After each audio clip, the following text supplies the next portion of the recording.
With meaning as he takes you on a chapter-by-chapter, verse-by-verse study of God's letter to you, the Bible.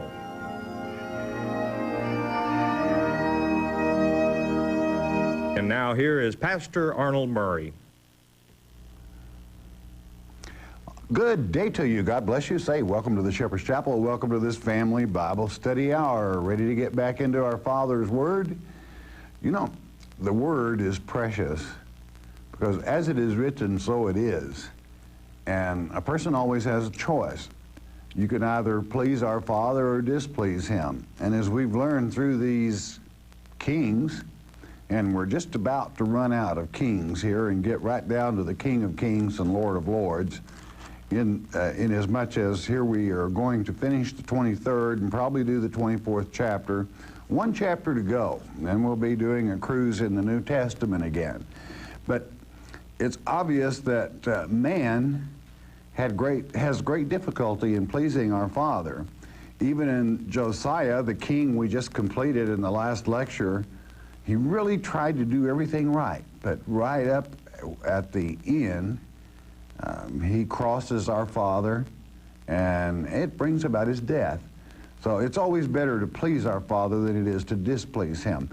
We ask a word of wisdom in Yeshua's precious name. Let's pick it up, if we may, in 2 Kings chapter 23, verse 31, and let's go with it.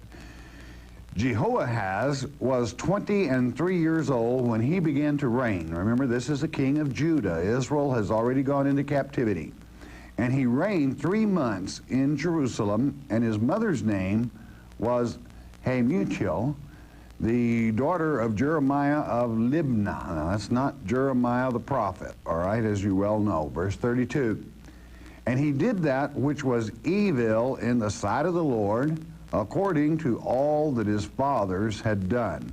And of course, Josiah, his father, immediate father, had set a good example for him, had cleansed the temple and removed all the places of idol worship. And here his son that follows goes bad. Was it because he was not taught properly?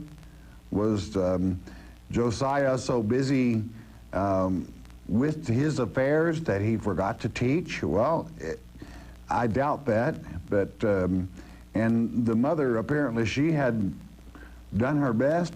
It wasn't good enough. He went bad. Okay, verse 33. And Pharaoh Nechoth put him in bands at Riblah in the land of Hamath, that he might not reign in Jerusalem, and put the land to a tribute of 100 talents of silver and a talent of gold, which is a considerable sum. Pharaoh is a very common name. It's a title, and it means king as far as Egyptians go. But Nechoth means lame. Was he lame? I don't know, but that's what his name, why his name meant, the Pharaoh, the lame Pharaoh, all right? Verse 34. And Pharaoh Nechoth made Eliakim. And Eliakim in the Hebrew tongue means raised up by God. The son of Josiah, king in the room of Josiah his father, and turned his name to Jehoiakim. He changed his name. What is Jehoiakim? Who Yah sets up. Interesting one. And took Jehoahaz away, and he came to Egypt and died there. That was the end of it. Kept his eye on him quite well. So a brother takes his place. Verse 35. And Jehoiakim gave the silver and the gold to Pharaoh, but he taxed the land to give the money according to the commandment of Pharaoh. He exacted the silver and the gold of the people of the land, of every one according to his taxation, to give it unto Pharaoh Necho.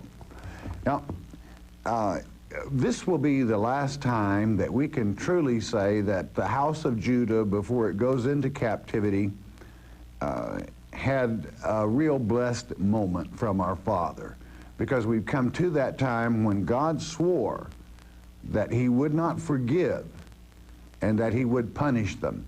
You see, inasmuch as for the same sins, and in some cases maybe not quite as bad, he had already allowed the house of Israel to go into captivity, so we could say that God was unfair if he did not, for worse sins, cause the house of Judah to.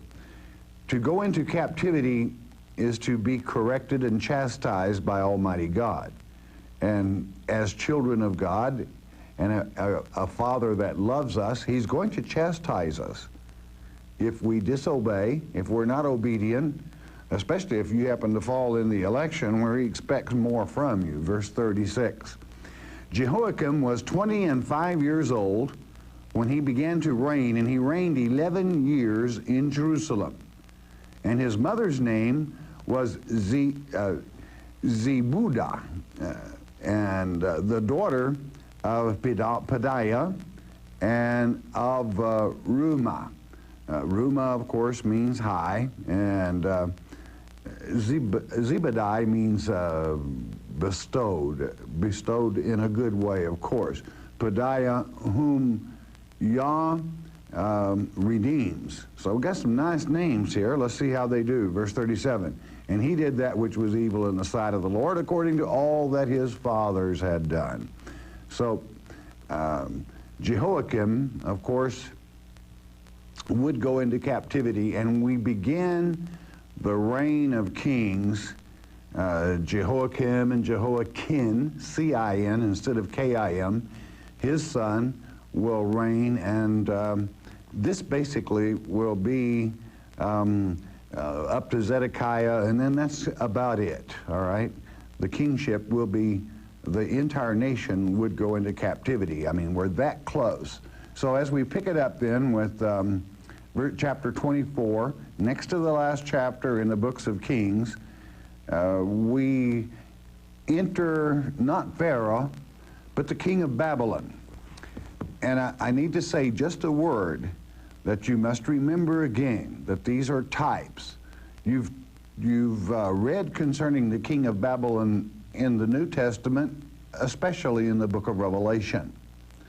Now, this king of Babylon is only a type, and inasmuch as it was Judah that was taken into captivity, directly based in Jerusalem, God's first love and spot as far as geographical locations go, you see prophecy or types set up as prophecy of events of the end time. So sharpen up for me as we complete the last two chapters from this point in 2 Kings. Chapter 24, verse 1, and it reads, in his days, Nebuchadnezzar, king of Babylon, came up, and Jehoiakim became his servant 3 years. Then he turned and rebelled against him. Now, of course, it's a little difficult when you're paying taxes to Pharaoh, and Nebuchadnezzar, king of Babylon, wants his cut as well. And verse 2, and the Lord sent against him, this is to say Jehoiakim, sent against him bands of the Chaldees, that's to say the Babylonians, and bands of the Syrians, that would be from Syria, and bands of the Moabites, that's near relatives, and bands of the children of Ammon, the brother to Moab by Lot, and sent them against Judah to destroy it, according to the word of the Lord which he spake by his servants the prophets. This is why that the prophets should be very important to you. Even though they're in the Old Testament, the prophet Ezekiel, who was living at this time and will be taken captive, quite frankly, in this very same chapter, if I'm not mistaken, during the, in other words, this would be the year that he would be taken captive by the king of Babylon. So we see that time approaching, but the prophets, Ezekiel is that example. From chapter 40 to the end, it's all strictly millennium chapters and prophecies. Naturally, that hasn't taken place yet because Christ hasn't made his second advent. Those chapters from chapter 40 in the book of Ezekiel on cannot transpire until after the second advent. So never listen to someone that would tell you that the Old Testament is history. History and prophecy, all right? That's the way God teaches. Verse 3, surely at the commandment of the Lord came this upon Judah, to remove them out of his sight for the sins of Manasseh. Remember, forgetful, remember, that's the meaning of they forgot and still have forgotten to this day, according to all that he did. Verse 4. And also for the innocent blood that he shed, for he filled Jerusalem with innocent blood, which the Lord would not pardon. Now, it's important that you bear down on that. Spilling innocent blood is murder, and the Lord would not pardon, and he will not pardon in the lifetime until he faces his victims before God, all right? That's just the way it is. That's the way our Father is, like it or lump it. Sorry, that's how it is. There are no unsolved mysteries with our Father. And as I stated, it is believed by Josephus, but as well as traditions, that he even murdered Isaiah, all right? Verse 5. Now the rest of the acts of Jehoiakim, now remember the subject was Manasseh, not Jehoiakim, okay? Jehoiakim and all that he did, are they not written in the book of the Chronicles of the kings of Judah? And certainly they are. 2 Chronicles 36, you will find it written within that chapter. They're well written. And as you know, the Chronicles give the chronological order much as the book of Kings. Verse 6, and Jehoiakim slept with his fathers, and Jehoiakim, his son, reigned in his stead. Now, Jehoiakim will have a very short reign. Let's find out about it here.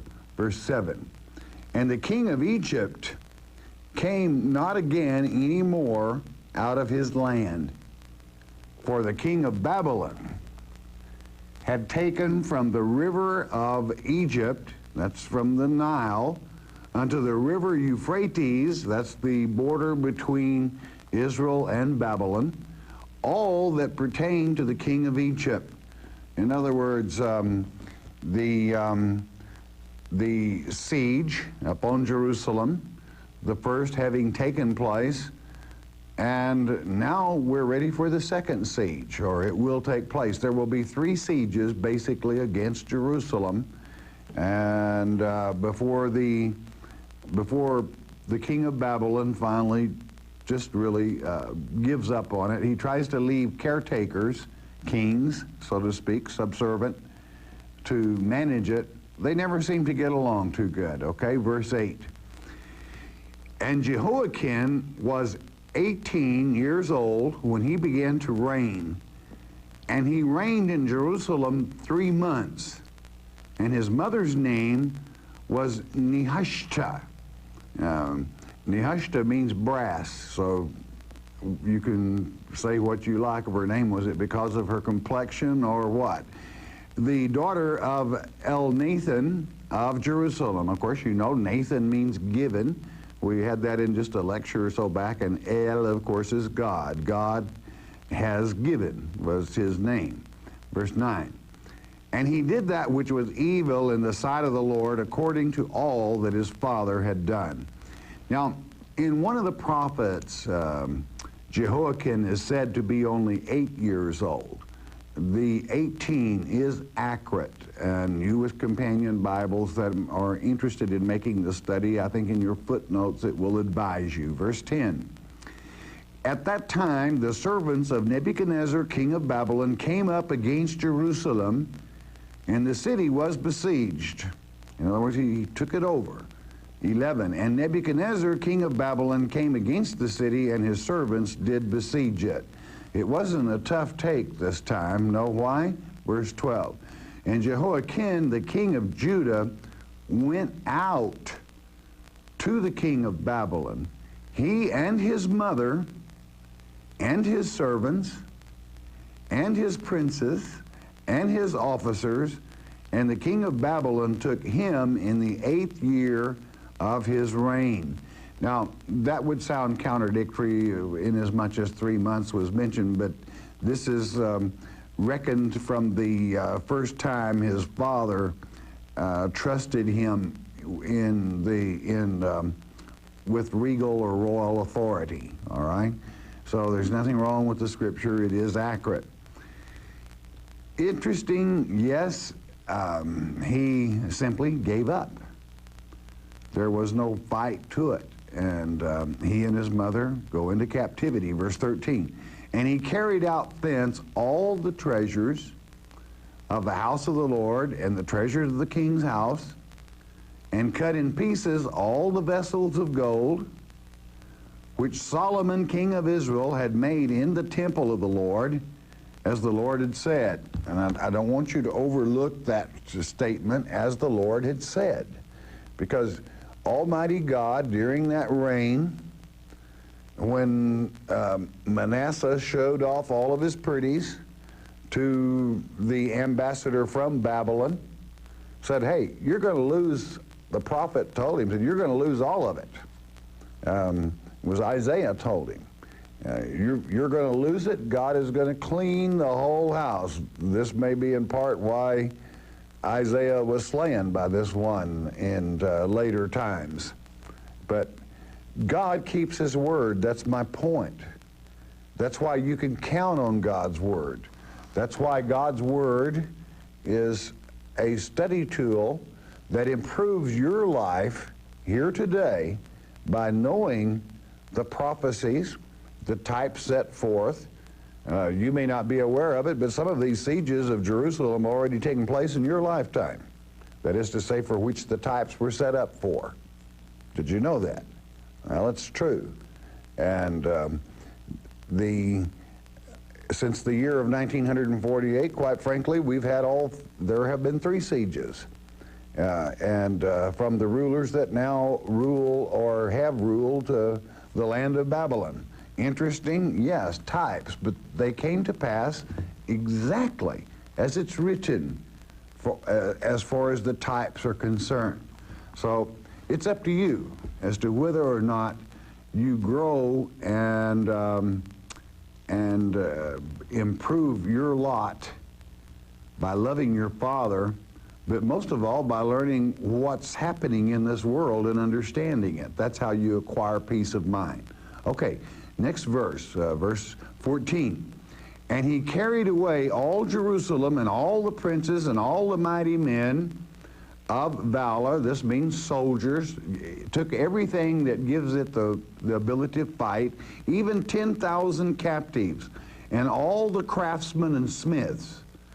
None remained save the poorest sort of the people of the land.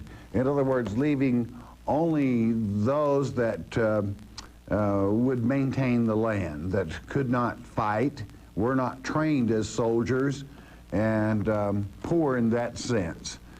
Verse 15, and he carried away Jehoiakim to Babylon, and the king's mother, and the king's wives, and his officers, and the mighty of the land, those carried he into captivity from Jerusalem to Babylon.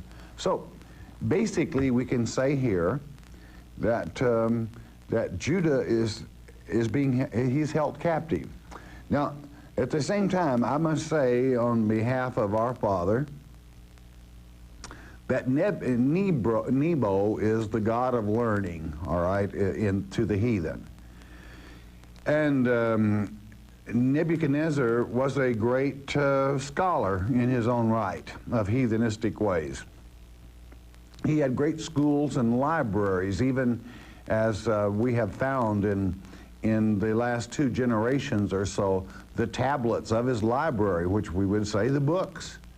And he took the cream of the crop, as we might say, of the children of Judah, of the royal seed, and educated them in their way of thinking. Daniel being one, Shadrach, Meshach, Abednego, and even God's prophets, though they needed no education from him.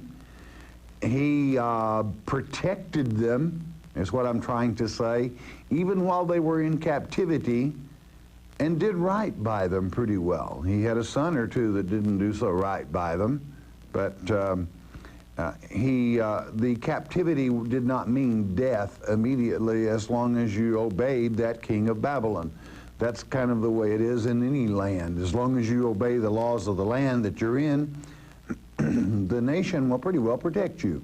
Verse 16, and all the men of might, even 7,000, and craftsmen and smiths 8,000, all that were strong and apt for war, even them the king of Babylon brought captive to Babylon. In other words, it's over. It's all over as far as any stand under war conditions for Judah to free himself. Verse 17, and the king of Babylon made Mattaniah, his father's brother, king in his stead.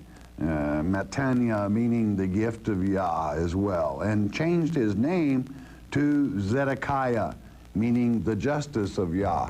I would say, hoping that he'll make a just ruler there over the poor folk that are left, and these would be a lot of the rural people as well that had only one interest, and that was tending the olive trees and gardens and so forth. Verse 18, and Zedekiah was 21 years old when he began to reign, and he reigned 11 years in Jerusalem. This kind of begins, you notice the last two have been 11, other than the 3 months, and it kind of has to do with the acrostics of 11. And his mother's name, based on the book of Lamentations, are nested within the book of Lamentations for the very deep scholars. And his mother's name was Hamutal, akin to the doe, probably very pretty, the daughter of Jeremiah of Libnah. This would be another Jeremiah, and Jeremiah being, of course, interpreted whom Yah raises up. There was only one Yah raised up, and that was the Jeremiah that God knew before he was even in his mother's womb, chose him and raised him up to be the prophet of prophets through this very time. Verse 19, and he did that which was evil in the sight of the Lord, according to all that Jehoiakim had done. Jehoiakim, again, being the father of Jehoiakim.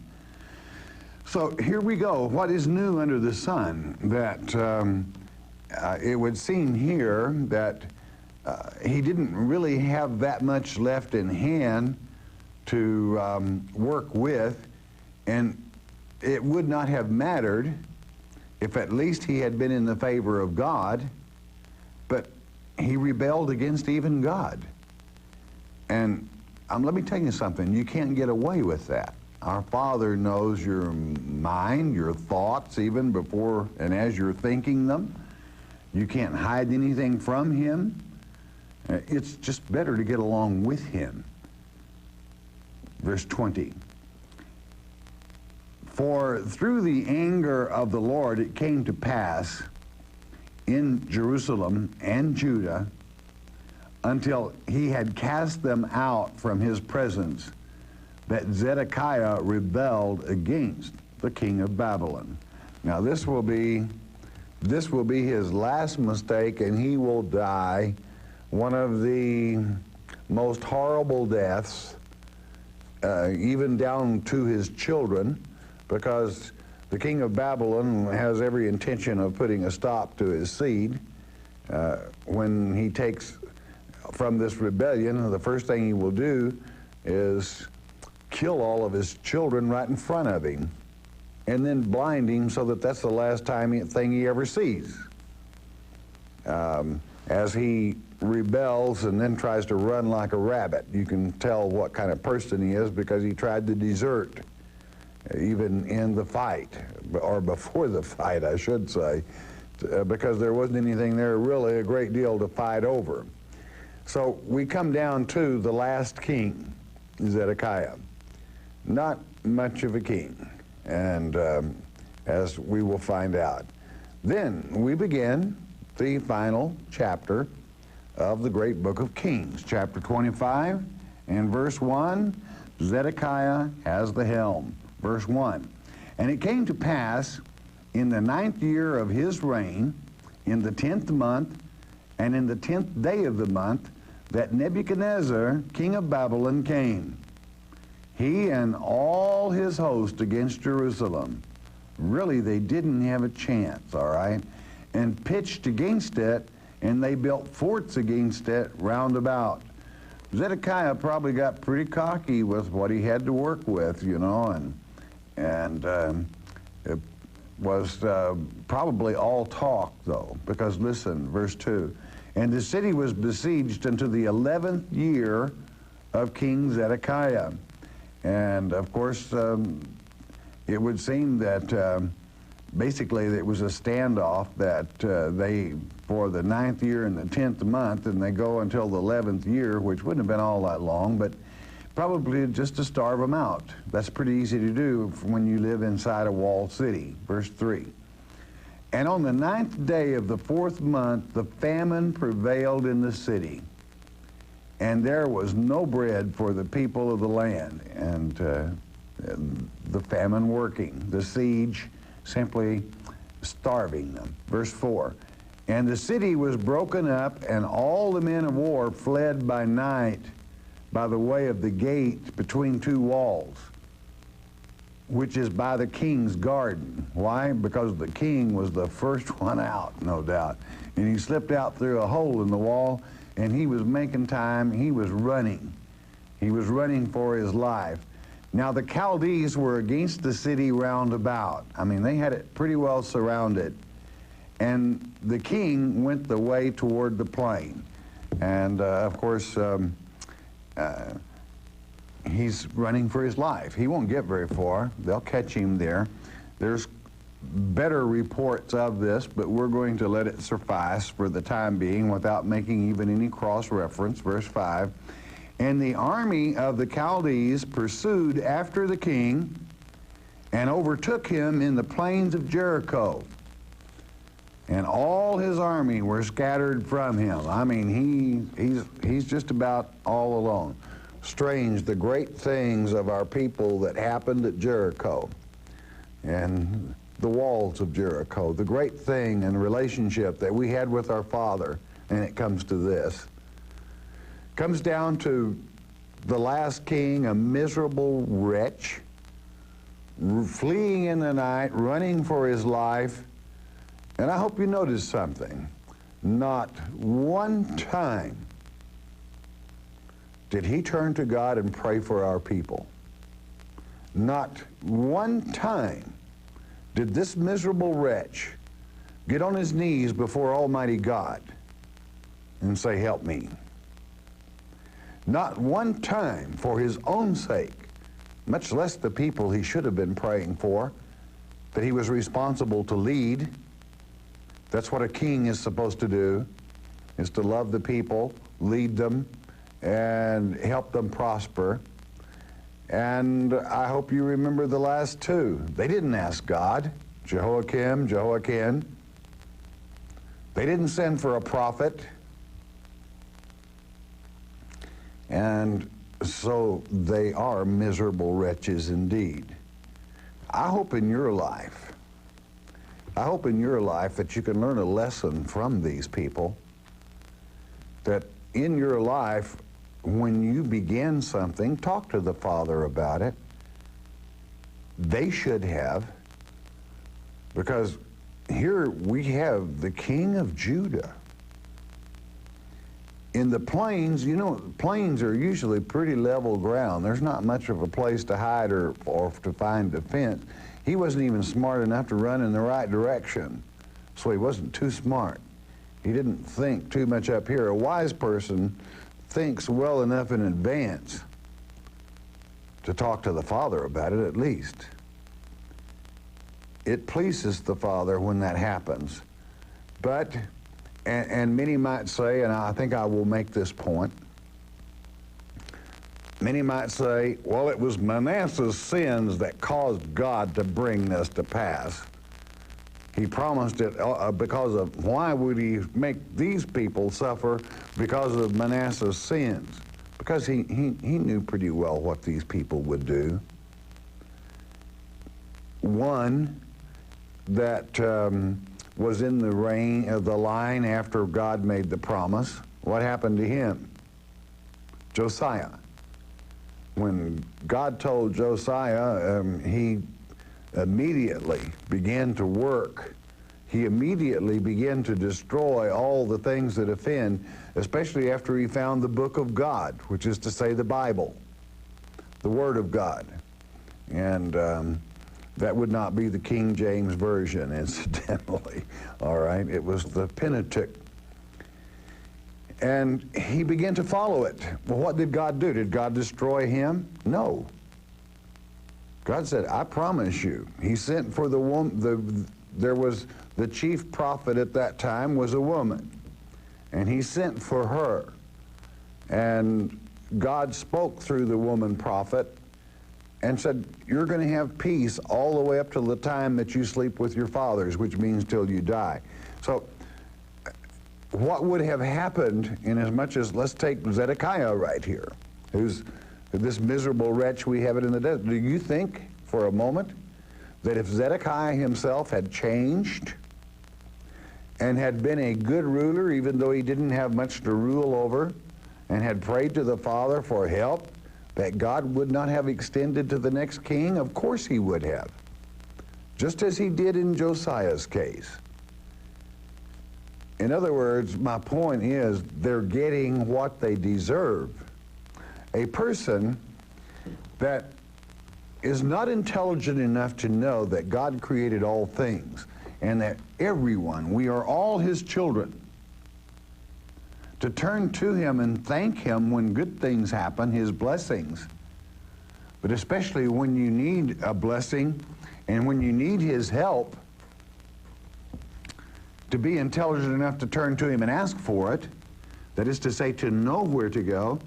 For an intelligent person has researched the Word enough to know that man could not have contrived the actions of God down through the period of years and have events such as the sieges of Jerusalem in numbers of years overlay, a perfect overlay after the year 1948. Man couldn't plan it that well.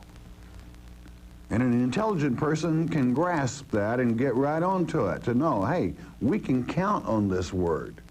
We can count on our Father. So naturally, an intelligent person turns to him and enjoys peace of mind. Even though you may have a few troubles in your life, it doesn't take you long to learn how to take names and kick dragon, all right? It makes a man, woman, or a child of God out of you. And a man or a woman or a child of God stand up for their rights. So, again, an intelligent person follows God's will as best he can and repents when he fails. It's that simple. I suppose when I see this miserable wretch out on that plain running for his life, it's not something we can be very proud of as far as ancestors go. He's actually caused the death of his children because they're about to be killed right in front of his eyes. You know? And here we see people staggering, stumbling through life in the flesh here, even in this generation, and they won't turn to him either. It's so simple to have that happiness. It doesn't take that much intelligence to know that the Creator of all things is your Father. Recognize him and talk to him. Won't you do that? All right, bless your hearts. You listen a moment, won't you please?